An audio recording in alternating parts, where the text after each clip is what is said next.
In our politics lead, another day, another accusation of George Santos being a mendacious con man. Today, the embattled New York Republican congressman is denying claims that he used a fake animal charity to con two military veterans, allegedly stealing $3,000 Santos helped raise for life-saving treatment for one of the veterans' beloved and dying service dogs, Sapphire.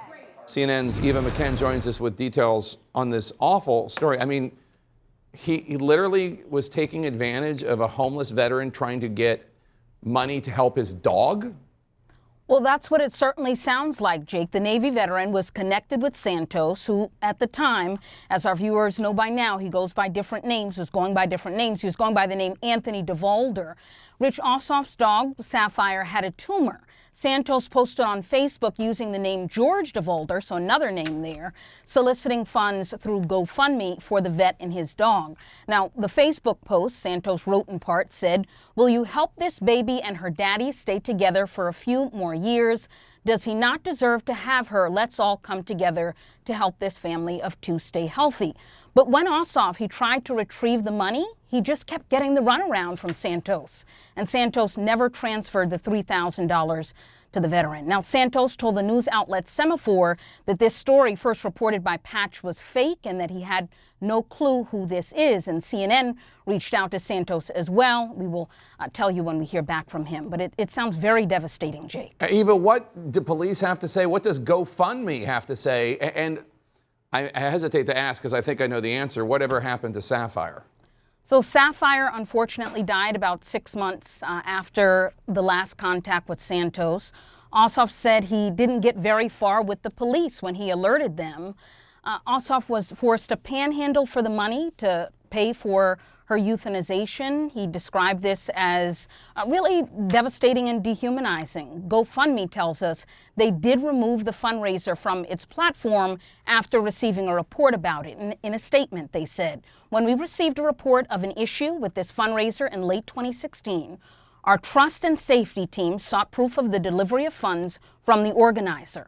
The organizer failed to respond, which led to the fundraiser being removed, and the email associated with that account prohibited from further use on our platform." You know, this is not an isolated incident involving Santos. This appears to be part of a long pattern of deception, Jake. Eva McKen, thanks so much. Let's discuss. Casey, if you wrote a villain in a movie who cheated a homeless veteran's dying dog, the studio would say that's too broad. Nobody would do that. Nobody would do that. They'd send notes back. And yet, I mean, according to this homeless veteran, and there's evidence, that's what happened with Congressman Santos. I mean, Jake, I gotta be honest with you, I don't even know what to say. Like, I just don't. Like, you and I both do this for a living. We talk and we report on, talk about, cover politics. This story is quite literally beyond the pale. I mean, it is horrible. This poor dog, this poor man, anyone who's ever been in a situation where they've loved an animal knows what it's like to have that kind of a connection. And in this case, the circumstances just really underscore. I mean, this was all that this man had, and George Santos took advantage of him, reportedly. So there was, I'm thinking about congressional pseudonyms. I'm thinking there's Pierre Delectio, which was when Mitt Romney's burner account. There's Carlos Danger, Anthony Weiner's pseudonym for it. Jake remembers. But, well, I'm just saying, like, it comes to mind, and now we have, because Anthony DeVolver, I guess, was his. But Nancy Pelosi forced Weiner to resign. You know what I mean? She's like, no more, this is embarrassing. At what point does this, and I know the margin's thin, but at what point do you think Kevin McCarthy's like, this is such a distraction for what we're trying to achieve? Well, look, first of all, I hope maybe we can have a new GoFundMe. People now know who this veteran is. Maybe we can get some money. Buy him a new dog. Maybe. And if he's a wounded veteran, let's get him some money anyway. If he doesn't panhandle for anything, he should be taken care of. Absolutely. Yeah. And Santos has a right to defend himself, and he's under investigation. There's ethics people looking at some of the things he's done. There's some foreign legal entanglements he's involved in.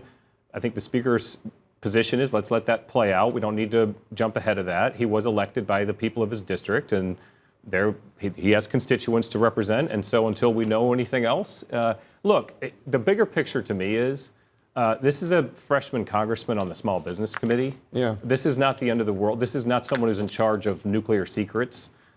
So let's let this play out a little bit and find out exactly what has happened, and then I think either Congress may take a role in that, the ethics committee, or the voters are going to take care of it has played eventually. out, in fairness. I mean, we have learned a lot about. Yeah, George but Mike Santos. means the This ethics particular committee investigation. Well, I Fair think you get into a dangerous place when you start saying if someone's lied about their background, we can just throw them out of Congress. That's a really dangerous precedent to set. There's a lot of senators and members of Congress right now that we would throw out of Congress. Right. The President of the United States claimed to be Golda Meir's, liaison for the 6 Days War, and that he was appointed to the Naval Academy, and that he went to the Tree of Life Synagogue when he didn't go there, and that just on and on. He was a coal miner, and he was a truck driver, and so, he's the President of the United States, and he has inflated his resume. He stole Neil Kinnock's entire life story at one point in his life.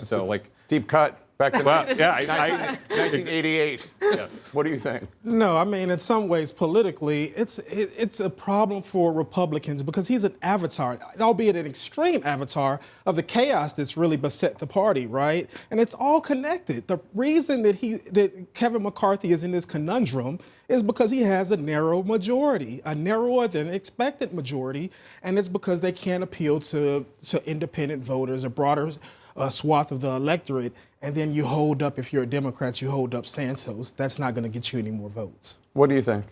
I mean, it's not just that it's a headache now for Kevin McCarthy, it's that it's going to continue to be a headache for him because these stories have been so colorful and audacious that they're just sort of catnip, I think, both for reporters and obviously for the investigators who are looking at him at both the state, local, and federal level right now. So it's just such a distraction. And I think one other thing about this story is that, again, because some of George Santos's cons have been so, frankly, funny, the volleyball story is hilarious. I think that you can Explain what the volleyball story is, because people... He lied and said that he was the star of the volleyball team at Baruch College, a college that he did not attend. He certainly was not on the volleyball team for. That's pretty funny. But in this case, he hurt real people. Yeah. Well, I mean, and the one thing, too, I will say, and as much as we have sort of talked about how ridiculous the dog story is and how awful, I mean, he stole money from this man. Right. Right. I mean, that fundamentally is a crime. I mean, obviously the details of it have to be sorted through by the proper authorities, but that is the place where, I mean, yes, people inflate their resumes. They, say, oh, I did this thing or I went to this place. That's not the same thing as somehow finding hundreds of thousands of dollars to fund your campaign and having no explanation for where it came from. Yeah. Right? That stuff is, at the end of the day, if George Santos is going to get thrown out of Congress, it's going to be because of things like that.